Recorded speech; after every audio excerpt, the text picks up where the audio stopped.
வணக்கம் நண்பர்களே, வாங்க நாம் தக்காளி ஊறுகாய் எப்படி செய்கிறதுன்னு பார்க்கலாம். தக்காளி ஊறுகாய் செய்கிறதுக்கு நான் இந்த மாதிரி ஒயின் டொமேட்டோ எடுத்திருக்கேன். நான் ஒரு 3 எல்பி எடுத்திருக்கேன். இதை நல்லா வாஷ் பண்ணிவிட்டு இந்த ஈரத்தெல்லாம் தொடச்சிட்டு நாம் இதை பொடியாக நறுக்கிக்கலாம். வாங்க பார்க்கலாம். தக்காளியை ஃபுல்லாக பொடியாக நல்லா அலம்பிட்டு பொடியாக நறுக்கியாச்சு. நாம் இப்போ இதை மிக்ஸி ஜாரில் போட்டு பேஸ்ட்டாக அரைச்சி எடுத்துக்கலாம். இப்போ பாருங்கள், மிக்ஸி ஜாரில் போட்டு நான் இதை அரைச்சி எடுத்திருக்கேன். இதுக்கப்புறம் நாம் ஒரு பாத்திரத்தில் கொட்டி அதை நல்லா அந்த தண்ணியெல்லாம் வத்துற வரைக்கும் நல்லா சுண்ட காய்ச்சலாம். இப்போ பாருங்கள், இந்த அரைச்ச ஜூஸ் எல்லாம் நான் ஒரு நல்ல அகலமான பாத்திரத்தில் விட்டுட்டேன். அதில் மஞ்சப்பொடி கலந்துருக்கேன். இதை நல்லா அடுப்பில் வச்சு இந்த தண்ணியெல்லாம் நல்லா சுண்டணும். 3/4 சுண்டுற வரைக்கும் இது நல்லா கொதிக்கட்டும். இதை ஒரு தட்டு போட்டு மூடி வைங்க, ஏன்னா அப்படியே தெளிக்கும் வெளியிலலாம். தட்டு போட்டு மூடி வச்சு தண்ணியை சுண்ட வைங்க. இப்போ பாருங்க, இந்த அளவுக்கு இருந்தது தக்காளி மிக்சியில் அரைக்கும் போது. இப்போ பாருங்க, இந்த அளவுக்கு நல்லா குறைஞ்சிடுச்சு. இன்னும் கொஞ்சம் தண்ணி இன்னும் சுண்டணும். இன்னும் கொஞ்சம் நேரம் சுண்டனா போதும். அதுக்கப்புறம் நாம் இதில் ஸ்பைசஸ்லாம் ஆட் பண்ணலாம்.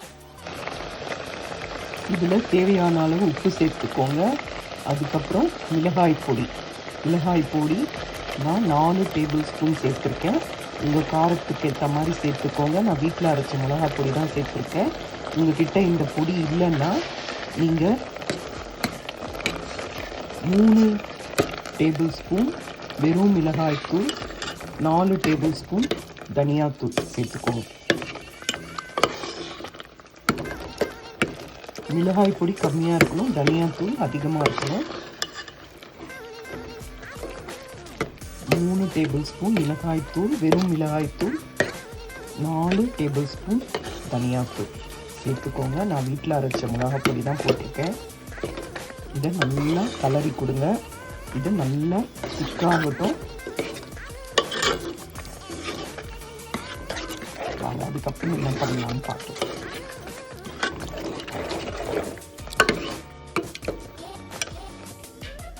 இப்போ நாம் தக்காளி ஊறுகாய்க்கு இந்த ஸ்பூனில் 1 ஸ்பூன் வெந்தயம் எடுத்துருக்கேன், 3 ஸ்பூன் கடுகு எடுத்துருக்கேன். இதை நல்லா வறுத்து பொடி பண்ணி எடுத்துக்கோங்க. நான் கூட தான் எடுத்திருக்கேன். நம்ம அப்புறம் தேவையான அளவு அந்த பொடியிலேருந்து எடுத்து போடலாம். ஏன்னா இதை செஞ்சு வச்சுக்கிட்டா நம்ம ஊறுகாய் அது மாதிரிலாம் செய்யும்போது இந்த பவுடரை நாம் போட்டுக்கலாம். அதனால் இந்த 1 ஸ்பூனில் வெந்தயம், அதே ஸ்பூனில் 3 ஸ்பூன் கடுகு, இதை நல்லா வறுத்துக்கோங்க.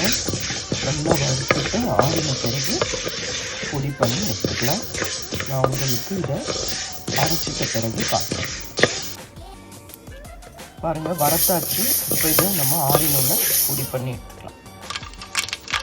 தக்காளி ஊறுகாய் செய்கிறதுக்கு 200 கிராம் நல்லெண்ணெய் எடுத்துக்கோங்க. அதுக்கு பிறகு 2 டீஸ்பூன் கடுகு போட்டுக்கோங்க, பெருங்காயம் போட்டுக்கோங்க. இப்போ இதில் வதக்கி வச்சிருக்க தக்காளி விழுதை இதில் சேர்த்துடலாம். சேர்த்து நல்லா கலரி கொடுங்க.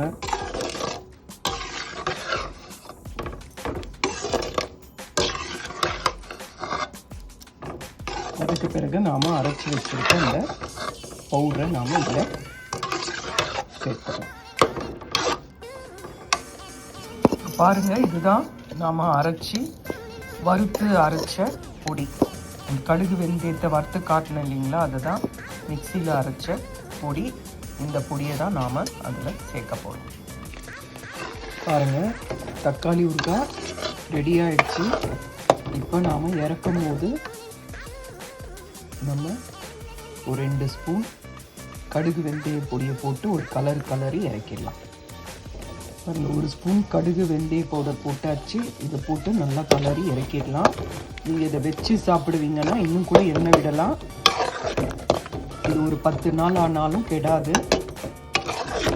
உடனே சாப்பிடுவீங்கன்னா தேவையான அளவு எண்ணெய் விட்டு இறக்கிடுங்க. எண்ணெய் வந்து தேவைப்படும்.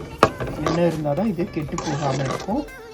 இதை செஞ்சு பாருங்கள், நல்ல சுவையாக இருக்கும். இது சாதத்துக்கெல்லாம் போட்டு பிசைஞ்சு சாப்பிடலாம். இட்லி, தோசை எல்லாத்துக்குமே இது சாப்பிடலாம். செஞ்சு பாருங்கள். செஞ்சு பார்த்துட்டு உங்களுக்கு பிடிச்சிருந்தா இதுக்கு ஒரு லைக் பண்ணுங்கள்.